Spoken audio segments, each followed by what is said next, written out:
Tercer y último día del debate del Estado de la Nación, con un final muy alejado de las aprobaciones de trámite habituales. Justo después, el Congreso enlazaba una sesión ordinaria para aprobar dos normativas que han generado mucha polémica. La renovación del Consejo del Poder Judicial, cambiando una ley que ya había reformado el propio Gobierno, y la Ley de Memoria Democrática, que recoge los polémicos contenidos pactados entre el Gobierno y sus socios de Bildu.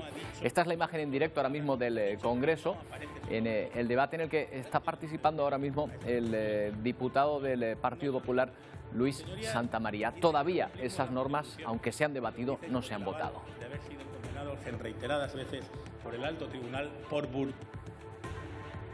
dando los derechos de los... Una semana intensa en lo político en nuestro país, y es que ha dejado de serlo alguna vez. ¿Qué tal? Buenas tardes. También en el ámbito internacional, con la primera reunión que consigue sentar a la misma mesa a Rusia y Ucrania desde hace meses. La cuestión central no es el desarrollo de la guerra, no al menos directamente, sino el transporte de grano desde Ucrania.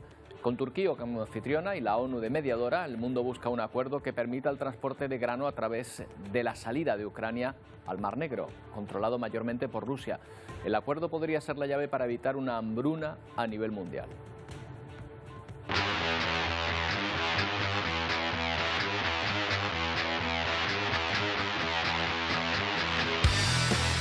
El objetivo es lograr una ruta segura para sacar el cereal. Las autoridades turcas están seguras de llegar a un acuerdo, pero no todos son tan optimistas y ven grandes obstáculos en el camino. En todo caso, es un avance que las delegaciones de estos dos países en guerra se reúnan para hablar del asunto, mientras no se vislumbra en el horizonte que haya ningún acercamiento para posibles acuerdos de paz entre ambas partes.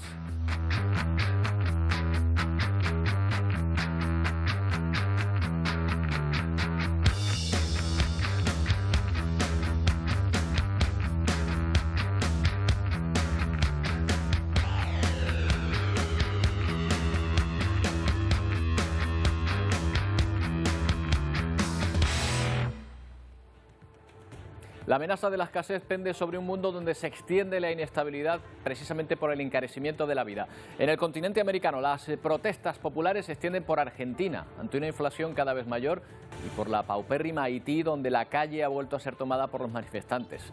También en Panamá se inician manifestaciones de protesta por el alza de precios que se extienden por el continente americano como un reguero de pólvora. Y arden literalmente los bosques en España, Portugal y Francia. Aquí siguen sin control los de Cáceres y Salamanca en medio de una ola de calor sofocante que no retrocede en toda la península. En Portugal, más de 2.600 bomberos combaten desde el martes los incendios que arrasan el país y que hasta el momento han dejado cerca de 700 personas evacuadas y decenas de heridos. Pero comenzamos con el tirón de orejas de la Unión Europea a los países de la Unión en general, y algunos en particular, sobre la necesidad de controlar mejor los programas espía como Pegasus, por ejemplo. El informe, que se publica anualmente desde 2020, ha sido especialmente duro con Polonia y Hungría, a los que se pide avances judiciales y civiles, especialmente en la defensa del colectivo LGTBI. De España preocupa el retraso en la renovación del Consejo General del Poder Judicial. También ayer el Congreso daba luz verde a considerar hoy una iniciativa socialista en la que el Gobierno se corrige a sí mismo para cambiar la ley de nuevo y permitir a ese Consejo nombrar a dos magistrados que espera el Gobierno por lo menos sean de tendencia progresista.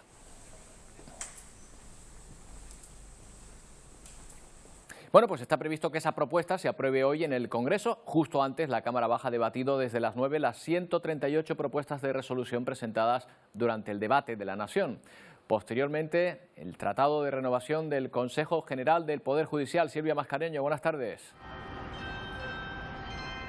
Sí, porque una vez que ha terminado formalmente esa parte del debate del Estado de la Nación, ahora el Pleno continúa con otras cuestiones, entre otras esa reforma exprés que va a permitir que un Consejo General del Poder Judicial caducado renueve al menos a dos magistrados del Tribunal Constitucional. Además, tendrá que hacerlo antes del 13 de septiembre. Esta reforma exprés saldrá adelante con el apoyo de los habituales socios parlamentarios del Gobierno y en la misma semana en que ha fracasado el enésimo intento del Partido Popular y el Partido Socialista para alcanzar un acuerdo y renovar el órgano de gobierno de los jueces, que recordemos lleva caducado 3 años y medio. Así que ese tirón de orejas de Bruselas, a juzgar por cómo van las negociaciones, no será el último.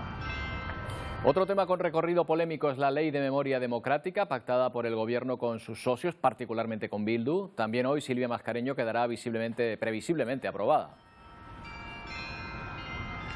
Sí, se vota esta tarde, pero salvo sorpresas, esa norma también saldrá adelante. Eso sí, el gobierno no cuenta con el apoyo de Esquerra, considera que esa norma se queda corta, pero sí con el de Bildu. Y esa es parte de la polémica porque Bildu estará en esa comisión que va a investigar la vulneración de los derechos de las víctimas desde 1978, pero hasta 1983. Y eso incluye mirar con lupa el primer año de gobierno de Felipe González y su posible vinculación con los GAL. Por lo demás, el texto también recoge que será el gobierno el encargado de buscar a las víctimas en las fosas repartidas por toda España, de crear un mapa a tal efecto y también un banco genético para facilitar su identificación. Bueno, y ahora presten atención a esta imagen porque en sí misma es una noticia. 4 delegaciones sentadas a la misma mesa, entre ellas Rusia y Ucrania, con el auspicio de Turquía y de la ONU. Esas banderas hace meses que no se veían juntas, la de Ucrania y la de Rusia, pero el asunto es tratar un problema de relevancia mundial. Se trata de evitar una hambruna que se cebe con los países más pobres del planeta, permitiendo la salida del cereal almacenado en Ucrania. Dice Turquía que hay avances, pero por el momento nada firmado. El diálogo surte efecto por primera vez desde el inicio de la guerra. Rusia y Ucrania, con la mediación de Turquía y Naciones Unidas, acercan posturas para comenzar a exportar el grano bloqueado. Hemos visto que se ha llegado a un acuerdo en muchos asuntos técnicos, incluido el establecimiento de un centro de coordinación para inspeccionar el grano en los puertos y garantizar la seguridad de los buques en las rutas de tránsito, explicaba el ministro de Defensa turco. Ese centro de coordinación evitaría lo que temen unos y otros, impediría a Ucrania importar armas en los buques y obligaría a Rusia a no aprovecharse de la apertura de rutas marítimas seguras para atacar Ucrania. Hasta el propio Zelensky reconoce progresos en esa negociación. El éxito de esta historia es necesario no solo para nuestro Estado, sino para todo el mundo. Si se elimina la amenaza rusa en la navegación del Mar Negro, se aliviará la amenaza mundial de una crisis alimentaria, asegura el presidente ucraniano. Animado y optimista se mostraba también el secretario general de Naciones Unidas tras la reunión. Hoy por fin tenemos un rayo de esperanza para aliviar el sufrimiento humano y el hambre en todo el mundo, para apoyar a los países en desarrollo y a las personas más vulnerables, para brindar una medida de estabilidad que tanto necesita el sistema alimentario mundial, manifestaba Antonio Guterres. Todas las partes se han citado para dentro de una semana tras este primer entendimiento entre rusos y ucranianos desde el comienzo de la invasión rusa. Y aunque ese diálogo ha sido constructivo, todos coinciden en que un acuerdo de paz está aún muy lejos. Mientras se espera ese acuerdo, los agricultores ucranianos siguen recogiendo la cosecha, aunque no saben si van a poder venderla. Lo que es aún peor, se están jugando la vida, porque este ejemplo lo encontramos en la región de Donetsk, con las columnas de humo, los bombardeos como telón de fondo. Ese agricultor, se llama Alexander, desafía el peligro de los ataques rusos para cosechar el trigo que había sembrado el otoño pasado. Y otra consecuencia más de la guerra, el aumento de partos prematuros.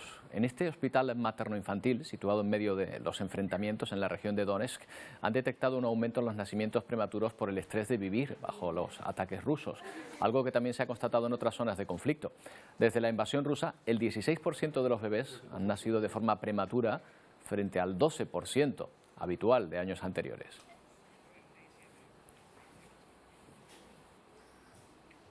Pero ya saben que esta guerra está provocando una sacudida económica a nivel mundial por el encarecimiento de las energías que impulsan una inflación que había comenzado ya antes del conflicto.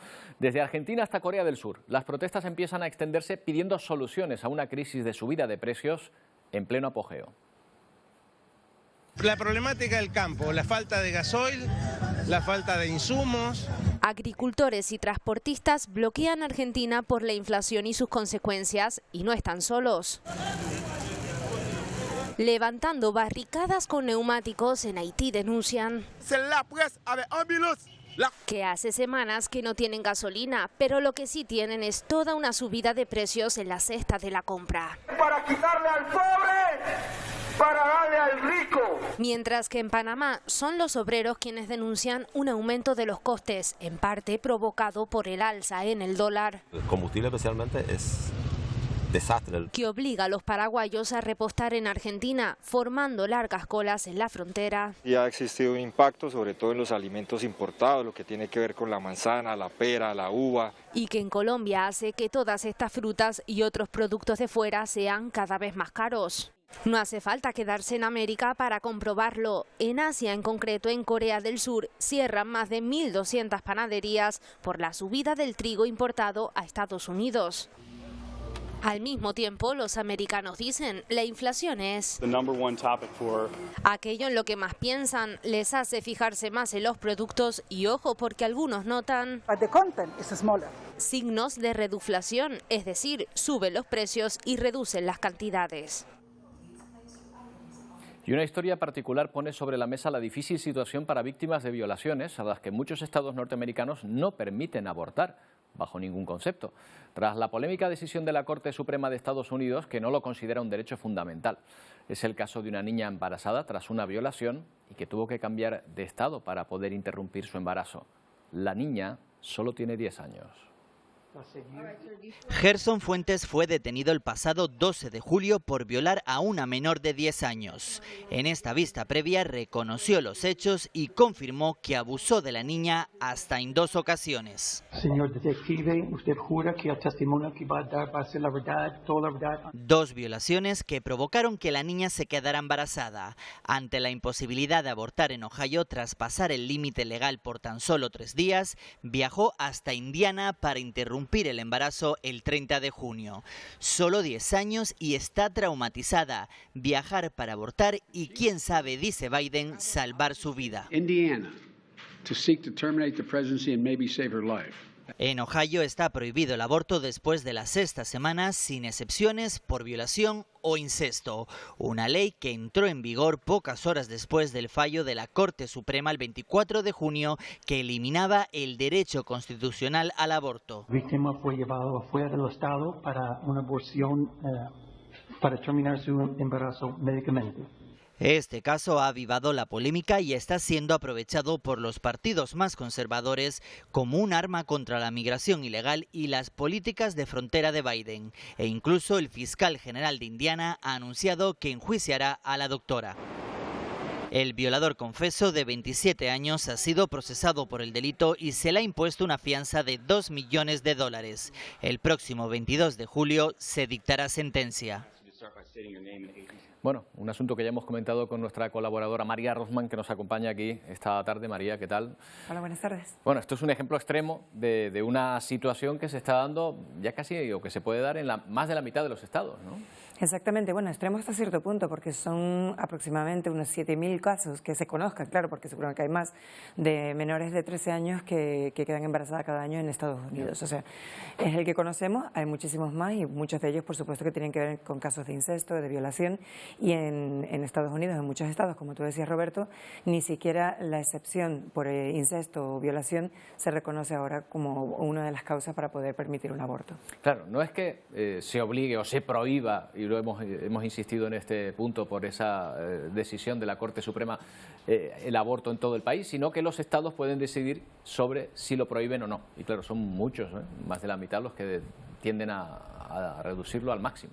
Efectivamente, bueno, en algunos se trata simplemente de poner algún tipo de restricciones para que no sea, por ejemplo, todo el tiempo del embarazo, sino que haya una serie de semanas a partir de las cuales ya no esté permitido, pero muchos, desgraciadamente, por lo que estamos viendo, hasta 26 estados posiblemente se sumen a esta campaña de restricciones muy severas con respecto al aborto, que, como estamos viendo, pues en el caso, por ejemplo, de Ohio, no permite que se pueda permitir un aborto a partir de las 6 semanas. Muchas mujeres ni siquiera saben que están embarazadas con 6 semanas de aborto. En este caso, esta niña viajó a Indiana, una niña de 10 años traumatizada que ya ha sufrido la violación 2 veces, fue violada por esta persona, según él mismo confesó, sí, y tiene que pasar con toda esta situación terrible encima, ir a Indiana y ahora ser parte de todo lo que se está hablando en los medios. Bueno, pero si hay una cosa que ha despertado indignación en estos días en Estados Unidos, es el comportamiento de la policía en el tiroteo de la escuela de Uvalde, en Texas.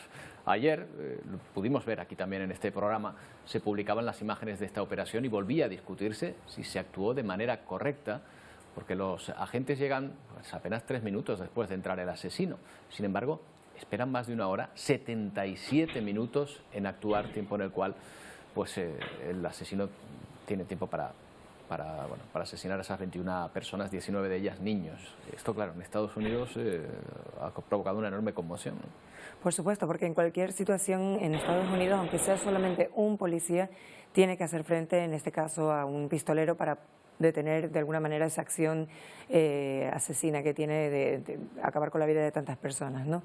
No se entiende la situación, se sabe que no es un error de una persona, sino de un colectivo en ese sentido, no se sabe quién estaba a cargo realmente y todo esto pues llevará a una investigación porque no tienen ningún tipo de justificación que esperaran tanto tiempo, de hecho ninguna justificación que no hayan actuado Pero inmediatamente. Vamos a ver, ellos tendrían, me imagino, no sé, y se va a ir concentrando, lo van a ver en las imágenes, se van concentrando distintos cuerpos, se ve que son policías estatales, guardia fronteriza, qué sé yo, muchísimos cuerpos distintos, pero probablemente estaban esperando una autorización que no llegó, ¿o no es así? Sí, evidentemente eso es lo que se baraja en primer lugar, ¿no? Lo que se está investigando.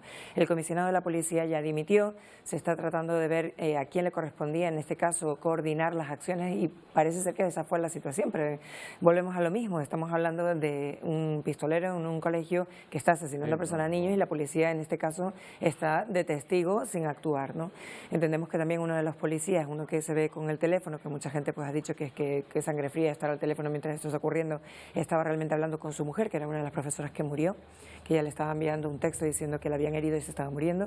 O sea, todo hay que verlo también desde la perspectiva de que no entendemos exactamente lo que ha pasado. Esa persona que en un momento dado mira un mensaje que ha sido muy criticado por estar mirando el móvil, estaba hablando con su mujer que era una víctima de este hombre. Exactamente, la profesora Mireles, que perdió la vida, era la mujer de esta persona, de este policía. Es decir, hay factores que no conocemos, nos cuesta entender que siendo su marido no haya entrado inmediatamente. Este mismo policía era uno de los más interesados en intervenir cuanto antes. Exactamente, imagino, ¿no? Entonces, o bien no se dieron las órdenes que tenían que darse y hubo una descoordinación imposible de entender, en la que se perdieron tantas vidas. El protocolo ahí falló. Sí, eso es lo que posiblemente es lo que ocurrió en mayor medida, pero bueno, está siendo investigado y hay cosas que no sabemos y que no se pueden juzgar tampoco a la ligera, pues eso, porque nos falta ese tipo de información, ¿no? Información como esa, Sevilla ha criticado mucho que estuviese alguien mirando el móvil y bueno, ese dato que nos acabas de dar tú y que desconocíamos, la verdad es que cambia totalmente la situación. Oye, hay otro debate en Estados Unidos, un debate más político, si quieren, porque ahora mismo está Joe Biden haciendo una visita a un aliado histórico de Estados Unidos, a Israel. Esto es una visita en la que Biden pretende que se fortalezcan los lazos entre Israel y el mundo árabe, especialmente con Arabia Saudí, otro aliado estadounidense a donde viaja hoy el presidente. Y toda esta gira se produce mientras en Estados Unidos se discute sobre si Biden estará, digamos, en forma para presentarse o no a las próximas elecciones. También hay una encuesta, por cierto, entre los republicanos planteándose si Trump debe ser el candidato favorito para los votantes del partido. ¿Qué pasa? ¿Que a Biden no lo ven demasiado, no lo ven en forma, lo ven muy mayor ya? Bueno, Biden ha dicho que en principio su idea es postularse para las próximas elecciones, pero es verdad que estamos hablando de una persona casi octogenaria que, bueno, en teoría está en buen estado de salud, aunque métele muchísimo la pata, aunque ya lo hacía antes también de joven, pero por ejemplo en este viaje ahora a Israel tuvo también un error, en vez de decir el horror del holocausto, hablar del honor del holocausto, cosas así que realmente pues se entienden que puede ser una cuestión de que no tiene la edad que le permite hacer este tipo de viajes, que son cansados, este tipo de tensión que tiene un presidente para poder llevar un país. Pero, por otra parte, hay que entender que Estados Unidos ahora mismo está viendo qué posibilidades tiene, ¿no? Tanto por el Partido Demócrata, que tenemos al gobernador de California, Gavin Newsom, que está ahí empezando a destacarse como posible sustituto, ni siquiera Kamala Harris, sino Newsom como posible candidato que sustituya a Biden en las próximas elecciones. Y en el lado de Trump, sí es verdad que todavía el GOP, que es el Partido Republicano, lo sigue apoyando en su mayoría, pero por muy poquito, es decir, ahora mismo no las tiene todas consigo. Obviamente las audiencias que se están celebrando con respecto a la insurrección del 6 de enero también lo están minando un poco dentro de su propio partido, es una persona polémica. Y hay otros candidatos que se están empezando a fortalecer, como pueden ser el gobernador, increíblemente radical también, por Florida, que es Ron DeSantis, y la rival dentro del Partido Republicano de Trump, que también está ahí tratando de hacerse hueco, que es la hija de Cheney, ¿no? Bueno, ¿cuánto tiempo falta todavía para esas elecciones? Todavía queda tiempo, en realidad ¿no? Poco, son 2024, el tiempo pasa volando y las elecciones de medio término son en noviembre. Quedan 2 años, en noviembre ya empiezan a verle las orejas al lobo, probablemente unos y otros. Sí. Bueno, María, si te digo que vamos a comernos un helado y el helado tiene la forma de Elon Musk, ¿te parece más apetitoso o no? Yo creo que lo voy a dejar derretir un poco por ahora. Por ejemplo, porque hay muchos más. Mira, Nueva York pues se ha convertido en tendencia en estos días comerse un helado de ricos, pero es que literalmente el helado tiene la forma de las cabezas de ellos. Miren, ahí se pueden comer, por ejemplo, al fundador de Amazon, a Jeff Bezos, el de Facebook, Mark Zuckerberg, o el creador de Microsoft, Bill Gates, entre otros. Los venden estos días en ese puesto ambulante en plena calle de Broadway. Cómete a los ricos, es el lema de la campaña que se puede leer en La Furgoneta. Es una iniciativa impulsada por un colectivo de artistas que no ha explicado aún el motivo ni lo que pretende con esta curiosa acción. Aunque si es ganar dinero, el invento le sale rentable, porque cada heladito cuesta 10 euros. Y Venezuela es uno de esos países que parece haberse beneficiado de la guerra de Ucrania, pues está vendiendo más petróleo a más países. Sin embargo, sigue existiendo un porcentaje de la población importantísimo, pasando muchísimas necesidades. Darianni Colmenares sale a pedir ayuda a las calles con uno de sus 4 hijos en brazos. Su trabajo por día no le permite cubrir la canasta de alimentos que, según el Observatorio Venezolano de Finanzas, en junio se ubicó en $380 mensuales. Desde el momento ni siquiera hemos desayunado y ayer nos acostamos a dormir sin comer. El más reciente informe de la ONU para la Alimentación y la Agricultura, FAO, ubica a Venezuela detrás de Haití como el segundo país con mayor prevalencia de hambre en América Latina. El informe no reporta las cifras de desnutrición aguda registradas por Cáritas Venezuela en zonas humildes del país, entre 10 y 12%. El informe sigue sin reportar cifras de desnutrición aguda, que son las que reflejan la situación humanitaria del país, y la otra, que es extraordinariamente grave, es que subió el porcentaje de mujeres en edad fértil con anemia y se ubica prácticamente en un 25%. Entre tanto, la población venezolana sigue sufriendo los embates del alza de los precios de los alimentos. En el mes de junio se registró la inflación más alta de 14.5%, según el Observatorio Venezolano de Finanzas, y la inflación interanual se ubicó en 170%. En Caracas, Venezuela, Beatriz Adrián, Noticias Caracol. Y atención, porque es noticia esta mañana que el abogado de la Unión Europea abre la puerta a que se vuelva a dictar una orden de arresto contra el antiguo presidente de la Generalitat, dando la razón a España frente a Bélgica, argumentando que ese país no puede cuestionar las competencias del Tribunal Supremo Español si no se demuestra previamente deficiencias sistémicas en la justicia española. Esta decisión se refiere a la orden de extradición de Luis Puig, ex consejero de la Generalitat. La diferencia con Puigdemont es que Puig no es eurodiputado. En cualquier caso, las conclusiones del abogado de la Unión Europea no son vinculantes y la decisión final depende de los jueces del Tribunal de Justicia Europeo, que se van a pronunciar dentro de unos meses. Hoy también el Parlamento Europeo ha solicitado la comparecencia del ministro del Interior, Fernando Grande Marlaska, para explicar la gestión del gobierno en el salto de la valla de Melilla el pasado 24 de junio, mientras el Consejo Nacional de Derechos Humanos de Marruecos acusa a España de no ofrecer auxilio a los migrantes que intentaron saltar la valla. Esa comisión no ha podido determinar si las lesiones de los migrantes fueron consecuencia de la avalancha o de un uso desproporcionado de la fuerza. En aquel episodio, según fuentes marroquíes, fallecieron 23 personas. Bueno, ya hace unos meses entrevistamos aquí en Atlántico Noticias a una canaria que trabaja en la misión del gran telescopio James Webb. Su nombre es Macarena García y ha dado detalles de esas primeras imágenes del universo más profundo que se han publicado esta semana. Ella dice que el satélite es comparable a una máquina del tiempo. Vean por qué.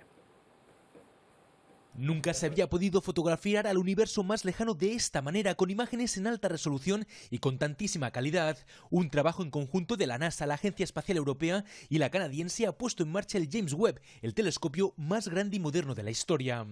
Es una especie de máquina del tiempo, ya ha demostrado que es capaz de viajar hasta 13.000 millones de años atrás. Los expertos aseguran que es toda una revolución espacial. Ya en estos datos hay galaxias de 13.100 millones de años y el objetivo es ir más allá, porque estos datos que se han hecho públicos son científicamente válidos, pero todavía no ha habido un análisis en detalle. El primer hallazgo ha sido un planeta fuera del sistema solar, donde se ha descubierto la señal inconfundible del agua y de gases. O sea, cuando ya se le dediquen realmente los programas científicos que van a dedicar horas de observación a exoplanetas, van a realmente descubrir cosas muy interesantes, estoy segura. Pero esto es solo el principio, porque los científicos e ingenieros aeroespaciales esperan descubrir la historia más oculta de nuestro universo. Sin embargo, esta misión no tiene como objetivo encontrar galaxias donde eventualmente se pueda enviar humanos. Para eso ya hay otro proyecto en marcha para llegar con personas a Marte en un futuro no muy lejano. Pues precisamente este telescopio, el James Webb, ya tiene su propia canción oficial que nos va a tararear de inmediato Antonio Cárdenas. Sí, minutos musicales hoy en Atractivo Noticias. Procede, Antonio. Pues sí, efectivamente. Bueno, vamos a dejar que la cante, que la toque la guitarra Brian May, que es quien la ha compuesto con otro artista también con mucha vinculación. Brian May, como sabemos, bueno, fíjate, este es el videoclip, que tiene videoclip y todo. Este es el lanzamiento, el de verdad, el de la nave que llevó al espacio James Webb con esa cuenta atrás. Y este es el título, Floating Heaven. Esto es lo máximo que te puedo decir, Roberto, del título de la canción, que significa como, bueno, flotando en el cielo, ¿no? La canción está 100% dedicada al telescopio James Webb. ¿La escuchamos o qué? Venga, ¿la escuchamos?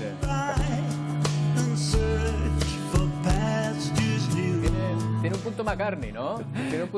Tiene un punto Brian May, que tú sabes que también le gusta mucho este rollo melódico. Bueno, Brian May... Brian May, que tiene una gran vinculación, es doctor en astrofísica, claro, y una gran vinculación con Canarias. Correcto, con Canarias también tiene mucha vinculación, y aparte que para quien no conozca a Brian May, bueno, es el guitarrista del grupo Queen, o sea que palabras mayores cuando hablamos de este gran músico, y también, como tú decías, gran astrofísico que le ha dedicado esta canción a ese telescopio del que estamos hablando desde ayer. Bueno, oye, y ya me gustaría a mí seguir hablando en tono relajado y de noticias positivas, pero la ola de calor que atraviesa la península está provocando muchísimos incendios en España y especialmente en Portugal. Sí, efectivamente. Vamos a empezar mirando hacia esa frontera entre Cáceres, ¿no?, al norte de Extremadura, y Salamanca, en el suroeste de Castilla y León, donde ahora mismo hay más de 6.000 hectáreas que están ardiendo. Roberto, situación complicada en Castilla y León. En Salamanca son un poco más optimistas porque en las últimas horas los incendios pues han dado cierta tregua, la noche ha sido tranquila, dicen que esta mañana ya no había llamas, aunque están pendientes de la reactivación, y allí han ardido más de 3.000 hectáreas. Y otras tantas también, un incendio importante en esta zona que estamos viendo, en el norte de Extremadura, en Cáceres, donde no hay tregua encima para las próximas horas. Para hoy se espera lo peor de esta ola de calor, y aquí en esta zona de España van incluso a llegar a alcanzar en el entorno de los 44 grados. El fuego se encuentra sin llama. Es la mejor noticia para los incendios que afectan a la provincia de Salamanca. Pero han sido noches complicadas. Unas 70 personas tuvieron que ser desalojadas de un campamento. Y allí, como en Cáceres, siguen las altas temperaturas, aunque el viento es algo más favorable hoy. Varios municipios continúan desalojados por precaución, y las llamas de Casares de las Urdes son las que más preocupan. Aquí en Portugal se cuentan ya más de 800 fuegos. 3 grandes incendios movilizan a 1.500 bomberos en el centro del país. Uno de ellos, al sur de Lisboa, amenaza ya la zona metropolitana de la capital lusa. Y en el sur, en la región del Algarve, tampoco se libran de unas llamas que dejan ya un fallecido y más de 100 heridos en todo el país. No sabemos cómo, está imposible.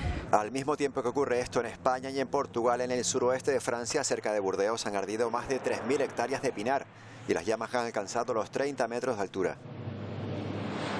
Más al este tampoco se han librado del fuego. En Croacia un incendio forestal se extiende en Satón y Raslina y ya ha arrasado una veintena de viviendas. Y más al este todavía, en el sur de Turquía, se cuentan por miles los desalojados por otro incendio. Claro, y todo esto en medio de una ola de calor que no ayuda a nada, temperaturas por encima de los 40 grados, pero ya no solo en nuestro país, Antonio, se está extendiendo por buena parte de Europa también. Sí, lo vamos a ver porque la situación es complicada. Empezó en España con esa ola que venía desde el continente africano, pero claro, está pasando a Francia, también a Italia. Bueno, en España ayer 45,7 grados, temperatura máxima, y se espera que hoy incluso esa temperatura pueda ser mayor.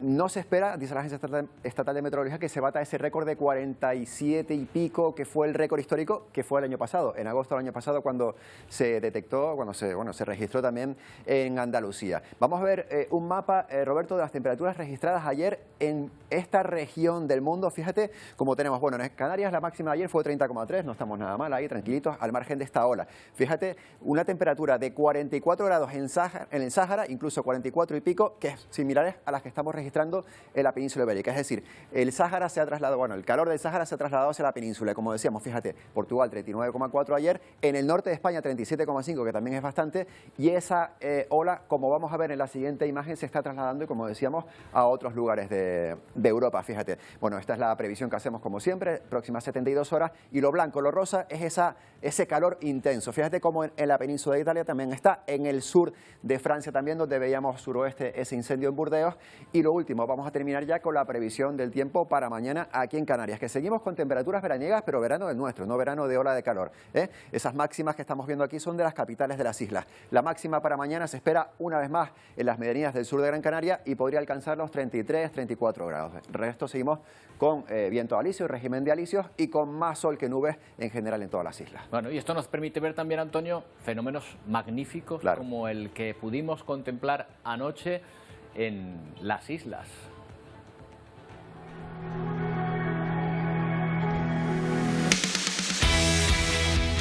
Bueno, anoche o esta mañana sí madrugó la luna llena, una de esas superlunas que se ven cada cierto tiempo cuando nuestro satélite está más cerca del planeta. Este año todas las lunas llenas de mayo, junio, julio y agosto se califican de esa manera, como superlunas, porque se ven especialmente de cerca.